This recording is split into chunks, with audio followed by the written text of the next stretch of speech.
आणखी एक मोठी बातमी आहे। पहलगाम हल्ल्याबाबतची सर्वात मोठी एक्सक्लुझिव्ह माहिती न्यूज 18 लोकमतच्या हाती लागली आहे। या हल्ल्याचा मास्टरमाइंड आदिल हुसेन ठोकर असल्याचं समोर आलंय। याच आदिलनं पर्यटकांवर गोळ्या चालवल्याची माहिती प्रत्यक्षदर्शींनी दिली।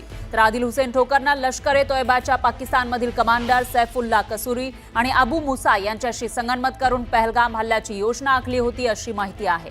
अनंतनागमध्ये राहणारा वली मोहम्मद ठोकरचा आदिल हा मुलगा आहे। 22 एप्रिलला पहलगाम जवळील बेसरन इथं झालेल्या हल्ल्यामध्ये 26 पर्यटकांचा मृत्यू झालाय। या हल्ल्याचा मास्टरमाइंड हा आदिल सध्या फरार आहे। त्याचा आणि त्याच्या साथीदारांचा युद्ध पातळीवर शोध घेतला जातोय। सूत्रांच्या माहितीनुसार 20 वर्षांचा आदिल 2018 मध्ये दक्षिण काश्मीरमध्ये दहशतवाद्यांच्या अंत्यसंस्कारात सहभागी होताना दिसला होता। तेव्हा तो प्रसिद्धीच्या झोतात आला।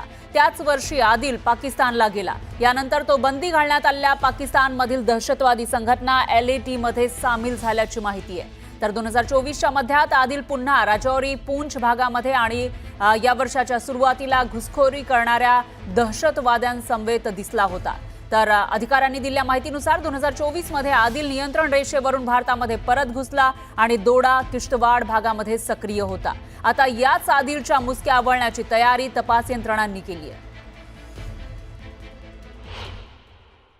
तिथले जे अँकर्स आहेत, तिथले जे एडिटर्स आहेत, ते अनेक भारतीय नेत्याचे नाव देत आहेत।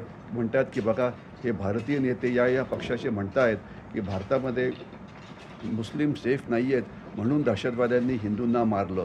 तर अशा प्रकारचं जे खोट्या-नाट्या बातम्या पसरवतात, आणि ज्यांची नावं पाकिस्तानी पेपरमध्ये आलेली आहेत, याच्यामध्ये काही राजकीय नेते आहेत, याच्यामध्ये काही ॲक्टिव्हिस्ट आहेत, याच्याशिवाय काही NGOज आहेत, यूट्यूबर्ससुद्धा काही अशा प्रकारचा दुष्प्रचार करत आहेत। त्यांच्याविरुद्धसुद्धा कारवाई करणं जरुरी आहे।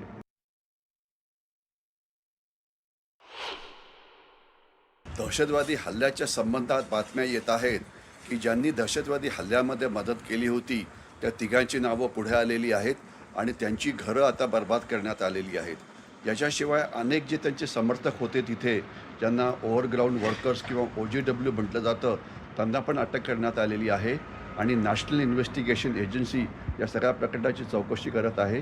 आणि मला खात्री आहे की येणाऱ्या काही दिवसामध्ये जे दहशतवादी या हल्ल्यामध्ये होते त्यांना मारण्यात येईल, कारण त्यांचे आयुष्य काश्मीरमध्ये फार तर 5 ते 6 महिने एवढंच असतं।